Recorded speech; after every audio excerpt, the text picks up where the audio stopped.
a billboard ad for Marlboro cigarettes in Atlanta in 1995. Tobacco companies were ordered in 2006 to disseminate corrective statements about the health risks and addictive nature of smoking.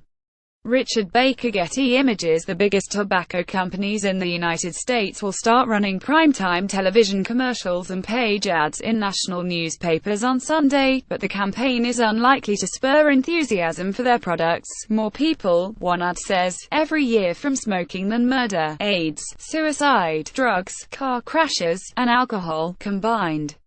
Another reads cigarette companies intentionally designed cigarettes with enough nicotine to create and sustain addiction. Each ad starts by noting that Altria, R.J. Reynolds Tobacco, L'Oreal and Philip Morris USA were ordered to make the statements by a federal court.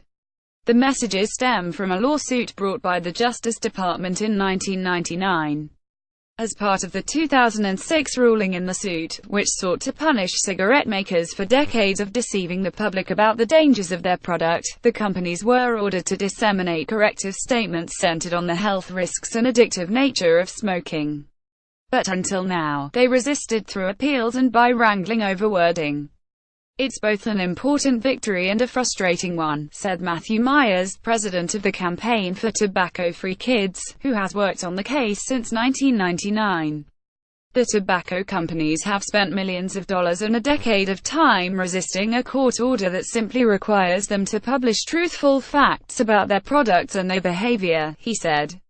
Mr. Myers said the ads would be less effective than originally intended because fewer people read newspapers and television today.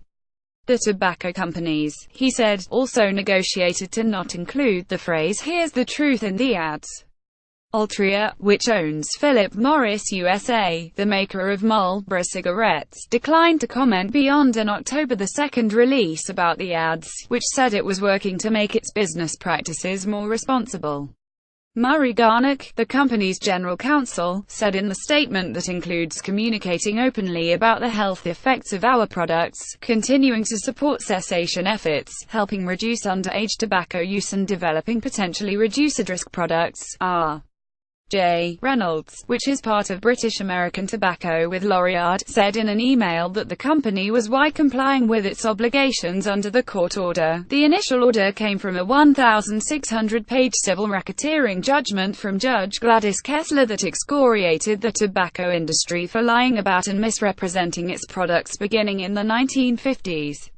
She said they had sought to make money with little, if any, regard for individual illness and suffering, soaring health costs to the integrity of the legal system. The corrective statements were meant to appear in places that tobacco companies had historically used to promulgate false smoking and health messages.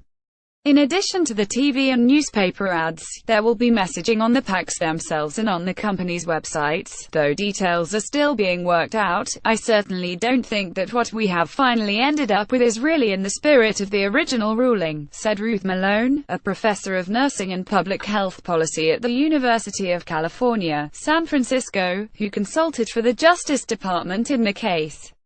The original ruling was so that the American public would understand that they had been deceived through multiple means about whether smoking caused disease, whether smoking killed people, whether second-hand smoke caused disease, whether nicotine was addictive, she said. Proposed versions of the ads in 2011 appeared tougher. One said, "We told Congress under oath that we believed nicotine is not addictive. We told you that smoking is not an addiction and all it takes to quit is willpower.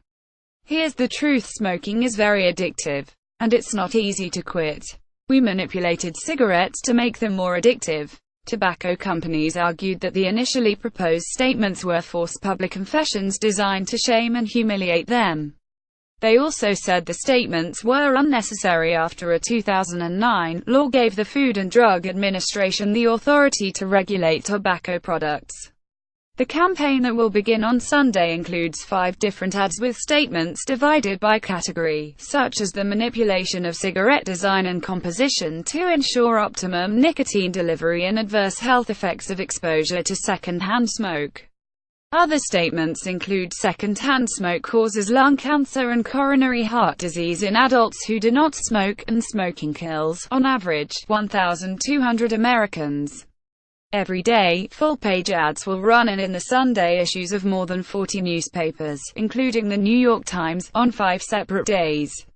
There are also 5 versions of the commercials, which will run for a year on CBS, ABC and NBC in the evenings on Monday through Thursday. The spots feature a voice reading a statement as the text appears on the screen. Altria said in its most recent annual filing that it expected actions related to the order to cost $31 million.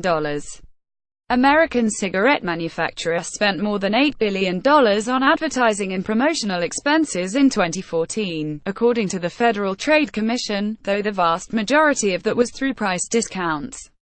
That year, they spent $50 million on magazine ads, while newspaper spending was too limited to report.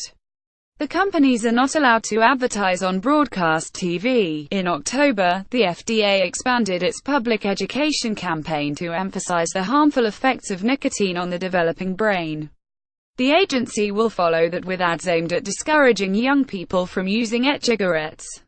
About 15% of adults in the United States smoked cigarettes in 2015, compared with 43% in 1965, government figures show.